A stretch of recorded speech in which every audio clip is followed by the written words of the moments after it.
Hey, what's up, DR family out there?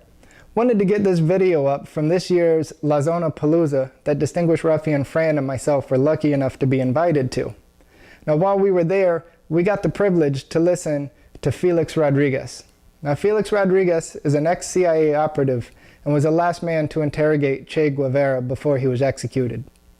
This video recounts his last communication with them and what they spoke about. It's a very interesting piece. It is a little bit on the longer side, it's about 30 minutes, but it's very enjoyable, and Felix is very easy to listen to. So I hope you guys all enjoy it. As always, put whatever your thoughts are in the comments below. We'll get back to you as much as we can, and look forward to seeing everybody at Lazonapalooza again next year.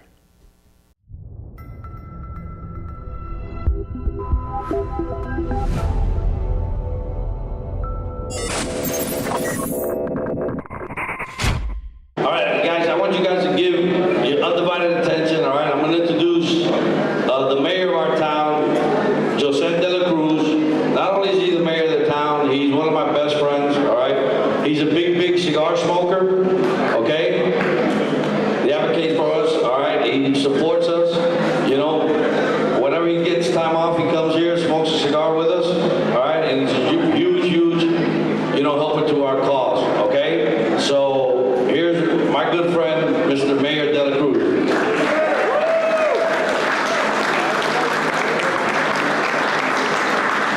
How's it going, guys? I wanted to introduce a personal friend of mine. For those of you who don't know who he is, this is Felix Rodriguez. He's a former CIA member. He was the point person assigned to capture Che Guevara. I'm sure you've seen a lot of the shirts that say Che. A lot of people have a misconception as to who Che Guevara was. He's been trying, Fidel Castro and the Cuban government has tried to kill him several times. He did 3 tours in Vietnam. He was shut down, how many? He was shut down 5 times. His helicopter was shut down 5 times in Vietnam. And he's still here with us. They used to call him Felix the Cat because he had 9 lives. And he was the person that captured Che Guevara. He was the last person to see Che Guevara alive. And he was the only person that was able to interview Che Guevara before he died on behalf of the United States as the member of the CIA. He's one of the few CIA members who has open retirement, which means he can talk about his years in the CIA. He can talk about everything, but he can talk about a lot of things that happened when he was working for the CIA. He was given the highest honor the United States can give a civilian by a 4-star general. And he was named by that general as the real-life James Bond. He's someone who I admire, someone who has done great things not only for the Cuban people, but also for the United States and the American government. And it's someone who I personally think it's a real-life hero, and someone who has a great story about how he was able to capture Che Guevara in Bolivia, and the efforts that him, along with a group of soldiers in Bolivia, did to be able to capture Che Guevara. Having said that, I'll give you Felix Rodriguez.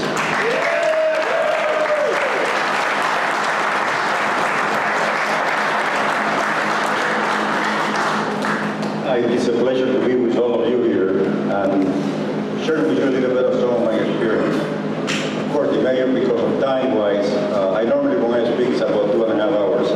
But of course, they will kill me if I speak 2.5 hours. So it will be 30 minutes maximum. So briefly, I started when I was 17-year-old in Anti-Communist Legion in the Caribbean, Central America. Then I was asked to go to Bolivia. I participated in the Bay of Big invasion. In Cuba, I survived. I was in the Venezuelan embassy for a couple of 6 months before they released me. Then back into Cuba. I served in Bolivia with the CIA, and we had the opportunity to capture Che Guevara. Then I served in Ecuador. I served in the anti-guerrilla unit in Peru. Then in Vietnam for 2.5 years. In Argentina with General Sanchez Bustamante, his advisor. The Caribbean. Then I went to fly with the Nicaraguan resistance, help the Nicaraguan resistance in Nicaragua. Was involved in the Iran Contra. I had to testify in front of Congress as a witness on the 27th, 28th of May of 1987. But let's concentrate on the Che Guevara thing. The reason why we as Cubans were selected to advise the 2nd Ranger Battalion was the fact that there was a prohibition from Ambassador Henderson, the U.S. ambassador, that no U.S. citizen could participate in areas of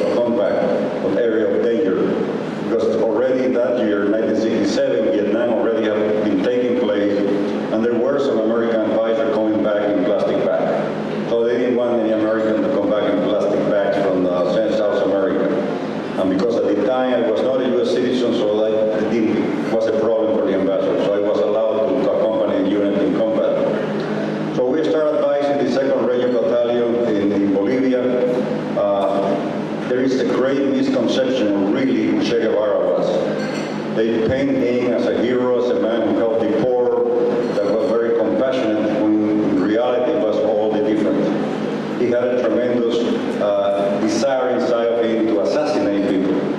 When he was trained in Mexico, before he went with Castro into the Sierra Maestra, the man who trained him was a former officer in the U.S. Army who was in Korea, used to tell me that Che Guevara would tell him, excuse me,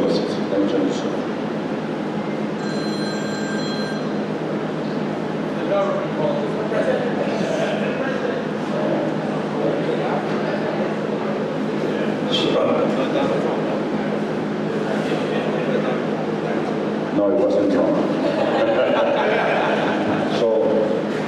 So we were able to go with the unit.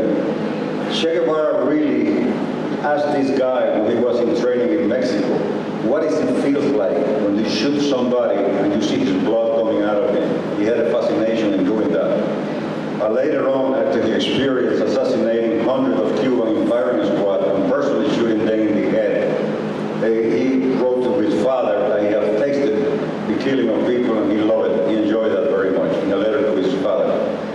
So, and this guy was really, when you look at it, very, very cruel. About 35 years ago, I met here in Miami with a lady whose son was executed by Che in 1961. And she told me a story that her son, who was 15-year-old at the time, has painted things in the wall. And they wanted to do a experience against the Cuban people to know that they would not tolerate that. So when he was condemned to be executed on a Friday. So his mother went to see Che Guevara on a Monday at La Caballa Fortress. He said that he arrived, Che Guevara had the leg on top of his bureau, said, "Señora, what can I do for you?"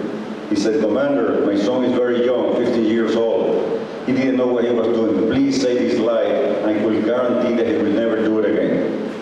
So he looked at her and said, "What is his name?" So she gave the name of her son to me. "When is he going to be executed?" He said, "Commander, he's coming Friday." It was a Monday. So he called an assistant, and she thought she had saved the life of his son. And his answer was, "Get the son of the lady here and execute him now so she doesn't have to wait until Friday." That's really who Che Guevara was. And when he went to the United Nations, it's a matter of record, and he said in there, first of all, that they were executing, they will continue to execute in the future. And he also said if they had to put an atomic bomb over New York to be able to make America socialist, he will have no quarrel with that, even though he knew a lot of innocent people will die. And that's the people a lot of people in the country glorified, not knowing really who he was.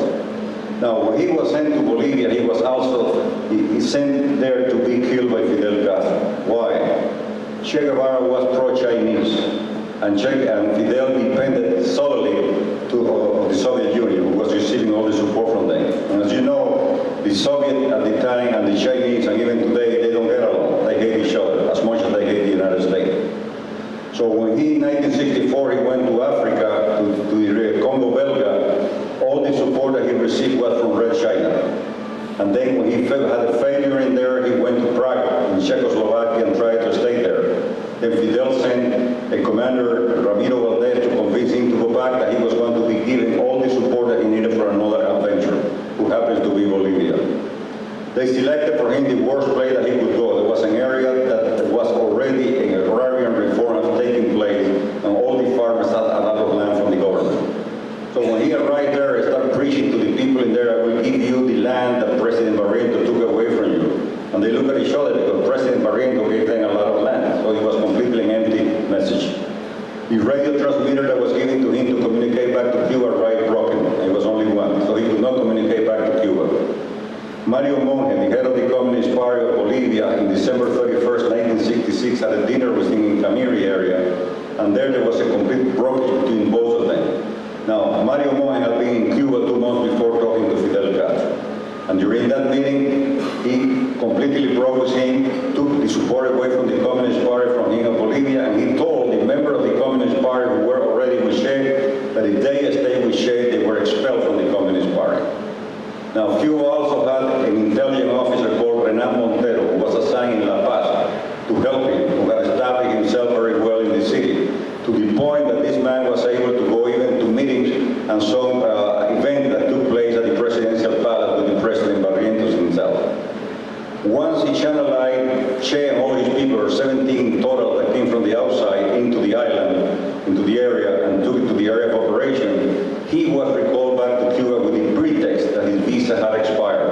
and we knew he had the Bolivian citizenship. So his purpose was left there to be executed, to be eliminated by, by the Bolivian. Of course, Fidel, depending from the Soviet Union, had no interest in him being successful in there. So we got the news on October the 8th, it was a Sunday, that he had been captured. Immediately they put a mechanism into play where the head of the division sent a helicopter with an officer, a colonel, to try to gather all the documentation that Che had with him and try to interrogate him. At the time I was at the airplace in Valle Grande installing some PRC-10 radios on Bolivian combat aircraft. They didn't have any radio frequency compatible, so they could not support the ground troops. So I borrowed 3 PRC-10 radios, installing each one of those 86 planes so that they would be able to communicate with the ground troop and give him air-to-ground support. Now, we got the information that he had been captured. What happened was, this battalion who was in operation, was still in training when there was an encounter by the regular Bolivian army, and they were able to kill 3 members of Che vanguard. Now, with this information, we knew that Che was in the area, and that's why I was able to convince Colonel Centeno and I to mobilize the battalion immediately into operation.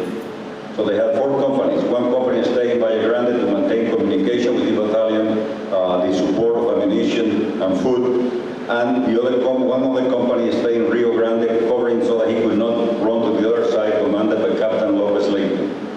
One company, commanded by Captain Gary Prado, was the one doing the search. And there was another company commanded by Celso Torrello, who later became president of Bolivia, who stayed in La Higuera, the last place where Che had been seen, to support the company that was doing the search in the area. We had trained for them a group of small soldiers who spoke the Quechua, the Aymara, and the Guarani. So they will go in civilian clothes and talk to the civilian population.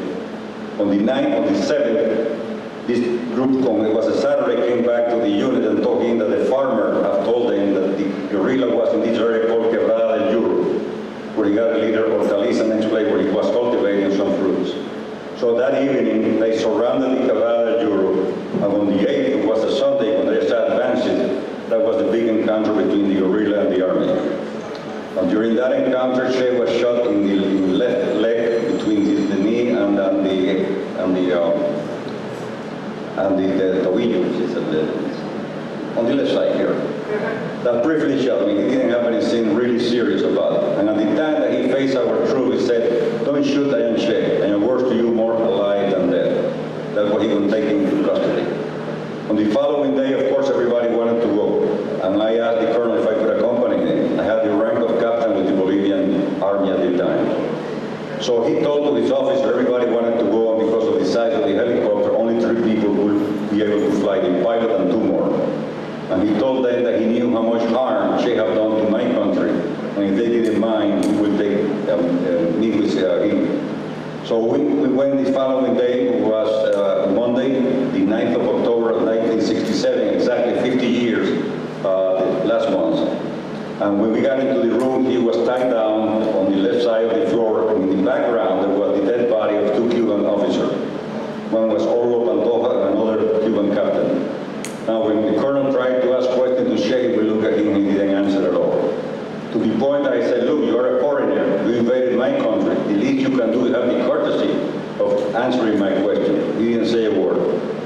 So he was mad. He left. I asked him for the documentation so that I could photograph it for my government.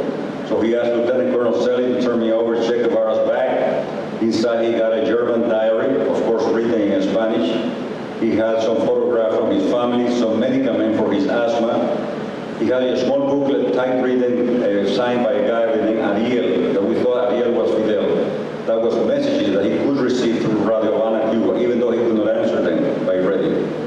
Later on, we learned with one of the people that survived, who was living in France, that Ariel was not Fidel. It was Juan Carretero who was in charge of Che's communication. So I went back then by myself to talk to him. I photographed part of the diary. I stood in front of him and said, "Che Guevara, I'd like to talk to you." And he looked to me very arrogant from the front and said, "Nobody talked to me. Nobody interrogates me."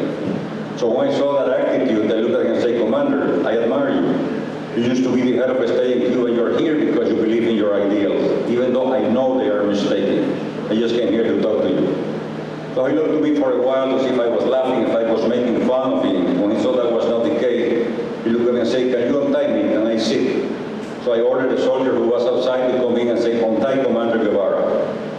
I had to sit about 3 times. We untied him and sat in a little bench. And then we started talking. Whenever I asked him a question that was of tactical interest for us, he would smile and say, I cannot answer that. Nevertheless, I pinched him, for example, about talking about his stay in Africa, which he didn't want to talk about it. I said, well, you might not want to talk about it, but your own people have told us that you had like 10,000 guerrillas in the Congo, and they were very poor soldiers. So I said, well, if I had 10,000, it would have been different, but you're right, they were very poor soldiers. And later on, that was confirmed to me by Benigno, who was one of his right-hand man who survived and defected to Paris. And he said they were in a combat state, all the Congolese were gone, and they took most of them to the rifle and sell it, and only the Cubans were the ones doing the fighting against the enemies in that area in Africa. Then we talk about also, he started complaining about the embargo. That's one of the main things that I always do. They say, well, Cuban economy is like that because of the U.S. embargo. So I look at it, say, Commander, that's kind of ironic on your part. You was the president of the Cuban National Bank. You were also the Minister of Industry. You are not even an economist. So he looked at me and said, you know how I became president of the National Bank? I say, I have no idea.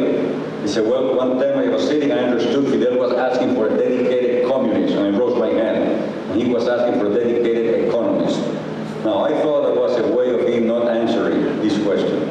Later on, Benigno in Paris told me it was absolutely the truth, that Che believed that Fidel was asking for a dedicated communist, broke his hand, and several months later they made him president of the Cuban National Bank and Minister of Industry.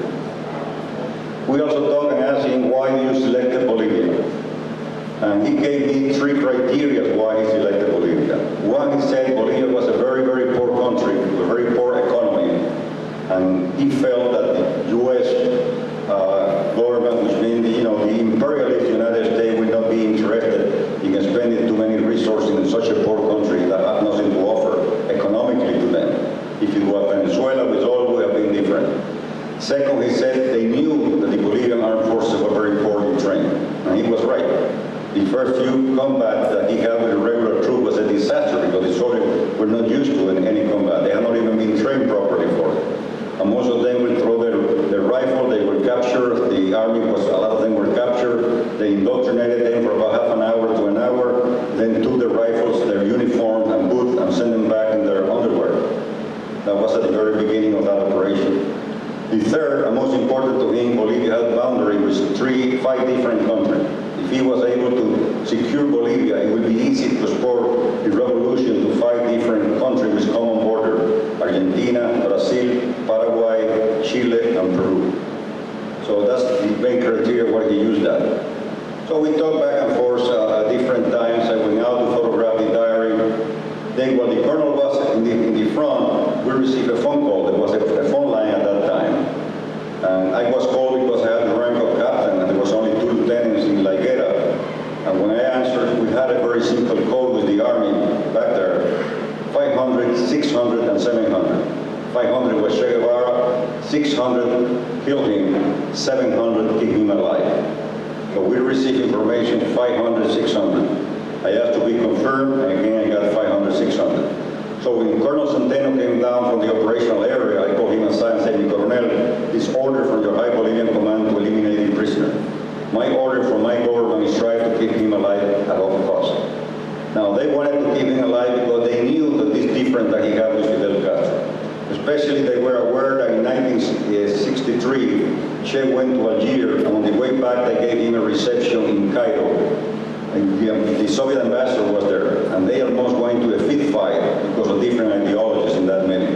So they thought that eventually he would cooperate with us. So we continued to wait and see what happened. When the colonel came down, I told him, "It's order from your High Bolivian Command to eliminate the prisoner." Then he told me, "Felix, my name was Felix Ramos." He said, "We know how much harm we have done to you. This is order from my president. I will be fired if I don't comply with it." He looked at his watch and said, "You have until 2 o'clock to interrogate him.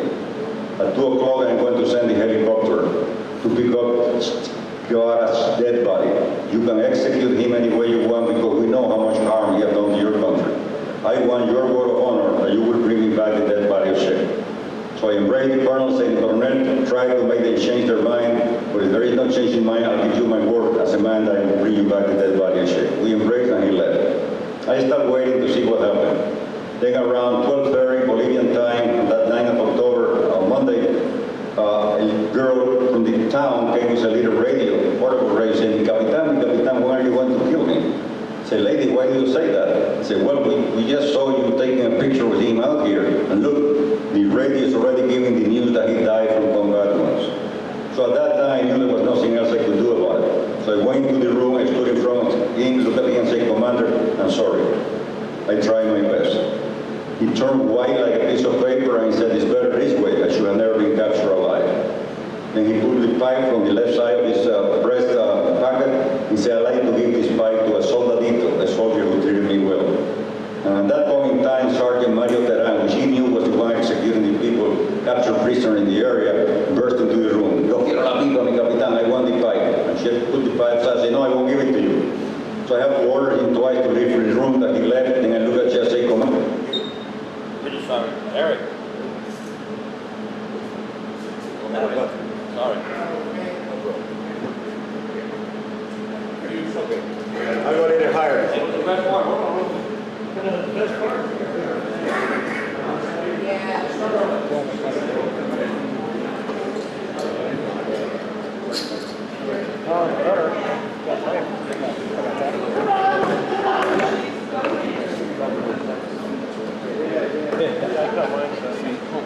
Listening in that shirt.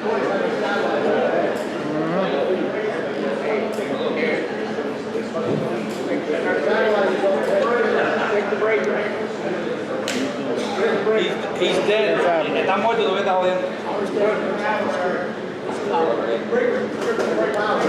Look at the, Eric, look at the breaker.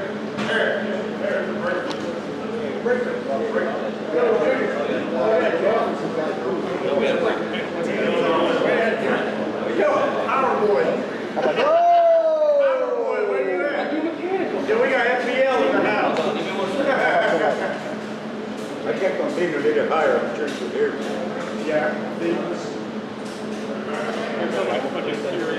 Whatever he hit, he hit.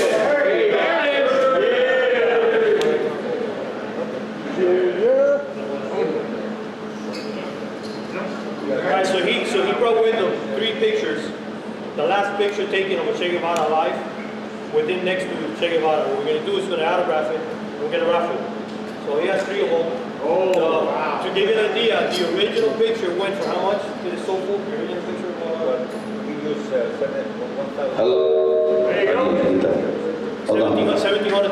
So it's a very historic picture. It's the last picture ever that they took of Che Guevara. I want to let you know that when I got the right for the picture was in 1989 from the CIA after I testified in Congress. And of course, I didn't want to speculate it was a picture of a dead man. So what I did is I donated the right of the picture to the League Against Cancer here in Miami, which does a fantastic job with people that doesn't have any money. They are the ones who receive any donation for the picture. Okay, so here we are talking to each other, and it said, he gave me the pipe finally. So I looked at him and said, do you want anything for your family if I can pass it on? And I would say in a very sarcastic way, say, well, if you can tell Fidel, he will soon see a triumphant revolution in America. We got it translated like, you abandoned me, but this is going to be successful no matter what. Then he changed the expression on his face and told me, tell my wife to remarry and try to be happy. That was his last word. He approached me, we shook hands, we embraced. Then he stood in attention, thinking I was going to be the one to shoot him. And I left the room.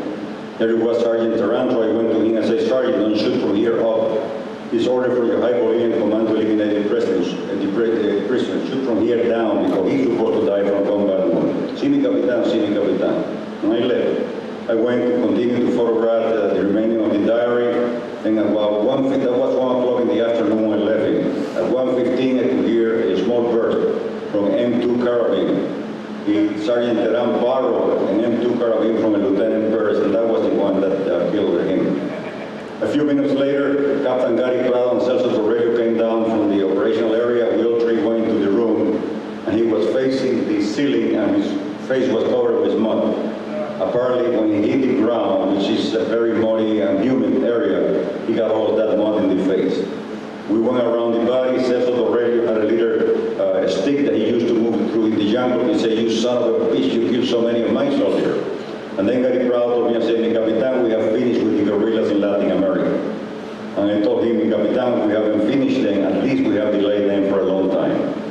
You could hear the helicopter coming, and immediately they left. So I asked for a bucket of water. I went down, I cleaned his face. At that point, I did close his jaw with my handkerchief, which was blowing away later on with the air of the helicopter. And I tried to close his eyes, and he popped up again. I could not close the eyes at all. So we took the body, put it in a stretcher to the right side of the helicopter. As I was tying the body down, the major, Jaime Niño Guzman, who was the pilot, came over and said, "Mi Capitan, move him forward to balance the helicopter." So I put my hand on him, pulled him out, and then when I got my hand out, it was completely covered with blood. Apparently, he had been shot in the aorta, and because it's a plastic stretcher, it was full of blood in there. I thought to myself, even though I didn't say a word, there are people who say they have blood in your hand, and I have a hell of a lot of it in my hand.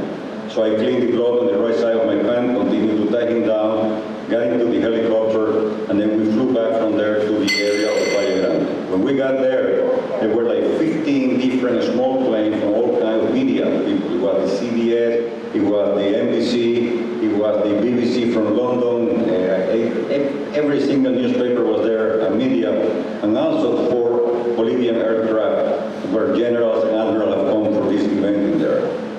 On the evening, we had a meeting in the command area, and when I arrived, the general was telling a colonel, "If Fidel denied this is Che Guevara, we need tangible proof of it. Cut his head and put him in formaldehyde." So I looked at him and said, "General, you cannot do that." I said, "Why not?" I said, "Supposedly Fidel Castro denied this is Che Guevara. You are a head of a state. You cannot show the head of a human being as proof." I said, "What do you suggest?" He said, "Well, if you feel so strongly about it, cut one finger. We do have the fingerprint from the Argentinian Federal Police, and they can be checked." So he ordered the colonel to cut both hands.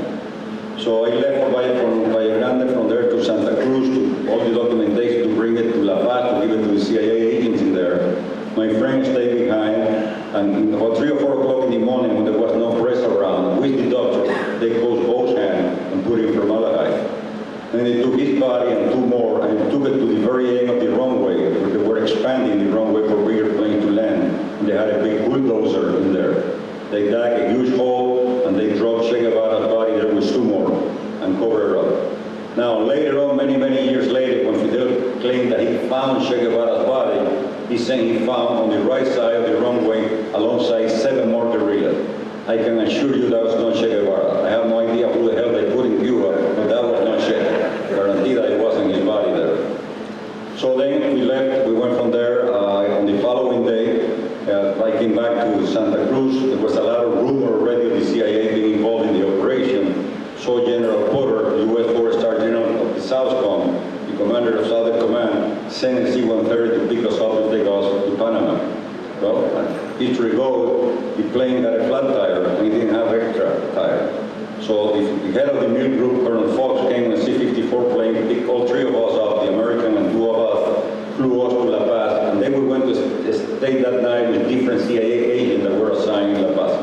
On the following day, the general sent another C-130 who dropped a spare tire and jacket, picked us up and took us to Panama. Then I had to brief the general in Quarry Heights, on the conversation we shared. While I was there, they gave all 3 of us ID cards to be able to buy at the PX. And I still kept, a thing that I bought in there because it was interesting. The number of my ID card was 007. So I kept that as a souvenir in there. And 2 weeks later, we were flying out of there in a military contract flight to Wilmington, South Carolina, or Charlotte, South Carolina, and then from there back to Washington. And that was really the end of Che Guevara. I can assure you that it was not saying, and a lot of people are grieving because the people that he assassinated from them. Thank you.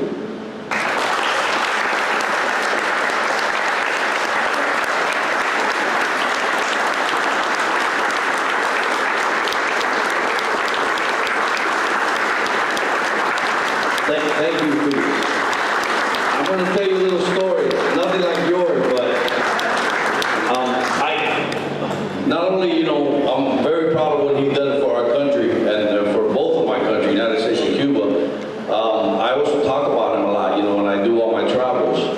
And I'm coincidentally, last weekend, I was in Pensacola, Florida.